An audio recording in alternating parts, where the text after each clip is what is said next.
bahas tentang hasil undian untuk Piala Asia U23 yang baru saja dilakukan dan hasilnya Indonesia berada di grup A bersama tim tuan rumah Qatar. Waduh, ngeri gak tuh? Indonesia akan lawan Qatar di pertandingan pertama mereka loh teman-teman. Kemudian ada juga Australia. Nah, ini lebih ngeri lagi. Kan kita tahu Indonesia selalu sulit menang lawan Australia. Jadi setelah nanti lawan Qatar, Indonesia akan lawan Australia di fase grup. Dan tim keempat di grup A ini adalah Jordania. Ini lagi wakil dari Timur Tengah yang kita tahu Indonesia selalu kesulitan ketika bertemu tim-tim wakil dari Timur Tengah. Dan Indonesia akan berhadapan dengan Jordania di pertandingan terakhir mereka di fase grup. Jadi kalau dari segi kekuatan teman-teman di grup A ini, sebetulnya Indonesia merupakan tim yang tidak diunggulkan. Apalagi untuk undian ini Indonesia masuk ke pot 4. Dan pot 4 itu adalah bagi tim-tim yang memang tidak diunggulkan alias underdog. Tapi justru bagus Indonesia mendapatkan status tim yang tidak diunggulkan karena dengan demikian seharusnya para pemain bermain lepas tanpa beban. Pokoknya yang penting bagi para pemain jangan demam panggung. Tenang saja. Kan kita semua pasti mendukung para pemain. Di Piala Asia U23 ini kita tahu bahwa untuk pertama kalinya Timnas Indonesia U23 akan bermain di Piala Asia U23. Jadi tentu dong kita akan support. Kita selalu akan memberikan narasi-narasi yang positif, tapi tidak ada salahnya juga jika ada sesuatu yang tidak berjalan dengan baik, kita juga memberikan kritik yang positif, yang konstruktif, dan juga kalau bisa memberikan saran. Kenapa begitu? Karena menurut saya kan begini, Sinteyong sudah memasuki tahun keempat. Kemarin-kemarin belum lama riuh rendah soal bahwa kita sudah kelas Asia. Lalu seolah-olah sudah diajak kemana pikiran kita gitu kan. Sebelum bertanding lawan Irak, saya baca previewnya bahwa Sinteyong sudah menyiapkan strategi untuk meredam katanya Irak. Kalau meredam kan paling nggak minimal draw kan di kandang lawan. Oke, kita tunggu. Kenyataannya main setengah lapang, paham kan? Main setengah lapang itu ditekan terus, kebobolan 5. Nah ini yang menurut saya sih nggak bisa diterima atau nggak bisa dianggap biasa-biasa saja. Maka saya sempat bilang waktu ada pers mau wawancarai, harus minta maaf saya bilang. Karena 5 gol bukan sesuatu yang biasa saja gitu loh. Dan makanya saya bilang ini alarm keras. 2 start buruk kampanye Piala Dunia 2026 ini, rapot merah, alarm keras. Menurut saya sih Federasi Exco harus segera melakukan evaluasi. Ekspektasi kita dan semua penggemar sepak bola netizen, kita bisa poin penuh di Filipina kemarin. Mestinya kan itu target awal ketika kita sebelum ke Filipina, boy. Di Basra kan kita imbang aja udah tapi kalah akhirnya. Kemudian coba oleh Steve mengatakan membangkitkan lagi motivasi pemain-pemain ini harus bisa dapat 3 poin. Ya kan? Tapi akhirnya kita bisa seri. Masih untung terdapat 1 poin, boy. Mestinya kita kalah kemarin kan? Menit 70.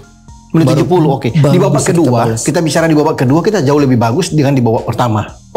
Itu sepakat bahwa kita Tapi kan pertandingan itu sebenarnya akan ditentukan di babak pertama kalau Filipina bisa mencetak 2 gol di babak pertama. Dari sekian banyak peluang yang mereka dapatkan, selesai kita. Gak bisa bikin apa-apa. Tapi untunglah ada Hernando Aris yang tampil luar biasa di bawah Mistar untuk menyelamatkan beberapa peluang itu. Karena kalau Filipina sudah dapat 2-3 gol, jangan harap bagi kita untuk bisa dapat poin. Sulit, boy. Lu mau main away, mau main home, kalau lu 7 meter nggak bisa passing, ngaruh nggak? Iya kan? Simple passes aja. Iya, simple passes itu lawan Irak sama lawan ini nggak berhasil. 1. Kedua, kalau lu mau berani main dengan 3 back, itu yang dibutuhkan adalah chemistry, koordinasi. Satu main di Liga 1, satu main di Divisi 2 Inggris, satu main di Malaysia. Yang nggak selalu sering bermain juga. Dan itu sangat kelihatan pada saat Jordi Amat kehilangan bola, harusnya kalau 3 center back, 1 maju ke depan, 2 ini merapat. Yang terjadi ini maju ke depan, 2-nya masih melebar. Iya kan? Sehingga kalah speed. Nah, ini hal kecil yang membuat kita selalu mengejar kenyataan. Dan gue salahkan, in this case ya, gue jarang salahkan Sintayong. Kali ini gue salahkan Sintayong. Bahkan lawan Irak pun nggak perlu lu main 5 back atau kalau lu udah biasa nonton bola di TV Liga Inggris dan Liga apa-apa, 85% feeling gue aja dari tim yang bertahan kebobolan atau kalah. Sepak bola Indonesia sedang tidak baik-baik saja. Hal ini dikarenakan Timnas Indonesia U17 dan Timnas Indonesia Senior menuai hasil buruk dalam masing-masing kompetisi yang mereka jalani. Timnas Indonesia U17 tersingkir di babak fase grup dalam ajang Piala Dunia U17, setelah hanya mampu mengumpulkan 2 poin dari 3 laga grup A. Sedangkan Timnas Indonesia Senior hanya mampu mengumpulkan 1 poin saja dari 2 laga awal grup F ronde kedua babak kualifikasi Piala Dunia 2026. Hal itu membuat Timnas Indonesia harus berjuang keras di laga-laga selanjutnya bila tidak ingin angkat kaki lebih dini. Dalam hal ini, Timnas Indonesia harus mengusahakan kemenangan dalam laga demi laga agar tidak bergantung nasib dengan hasil tim lain. Melihat fakta tersebut, Erick Thohir pun ngamuk. Ketua Umum PSSI tersebut marah besar. Erick Thohir bahkan memanggil Bima Sakti dan Shin Tae-yong untuk menjumpainya segera. Raihan buruk yang didapatkan oleh Timnas Indonesia U17 dan Timnas Indonesia Senior sama sekali tidak bisa dimaafkan.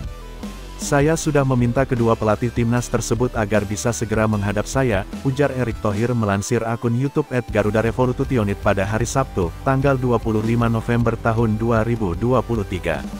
Banyak hal yang harus diperbaiki. Jika tidak Timnas Indonesia akan semakin tenggelam dalam keterpurukan. Saya sama sekali tidak mau itu terjadi, ujar Erick Thohir menambahkan.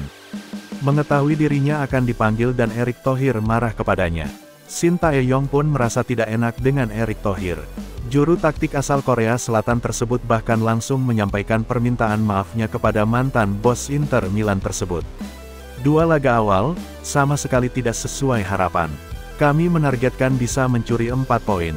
Namun nyatanya hanya 1 poin saja yang berhasil kami dapatkan. Saya meminta maaf terhadap rentetan hasil buruk ini. Saya akan usahakan untuk memperbaikinya di laga mendatang, ujar Shin Tae-yong. Di laga selanjutnya Timnas Indonesia akan menghadapi Vietnam. Dan jika ingin tetap menjaga harapan untuk lolos ke babak selanjutnya Timnas Indonesia wajib menang di laga tersebut. Lalu bagaimana tanggapanmu mengenai hal ini? Apakah menurut kamu kemarahan dari Erick Thohir itu wajar? Dan apakah Shin Tae-yong mampu untuk membawa Timnas Indonesia menang menghadapi Vietnam dalam pertandingan mendatang? Timnas U23 Indonesia akan masuk dalam grup A di ajang Piala Asia U23 2023. Skuad Garuda Muda akan bersaing dengan Qatar, Australia, dan Yordania di fase grup nanti. Di atas kertas tentu lawan-lawan Indonesia di grup ini cukup sulit. Meski lolos dengan status juara grup K, mereka akan menjalani tantangan di depan mata tidak bisa dipandang sebelah mata. Modal kemenangan atas Taiwan dan Turkmenistan di babak kualifikasi lalu tidak akan membuat langkah mereka lebih mudah.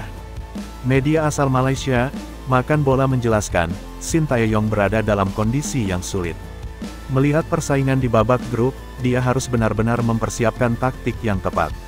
Apalagi, lawan-lawan mereka tidak bisa dianggap remeh. Shin Tae-yong perlu menyusun strategi yang lebih ampuh. Jika ingin membawa Indonesia lolos dari babak penyisihan grup, Indonesia lolos ke Piala Asia U23 2024 setelah lolos sebagai juara babak kualifikasi grup K.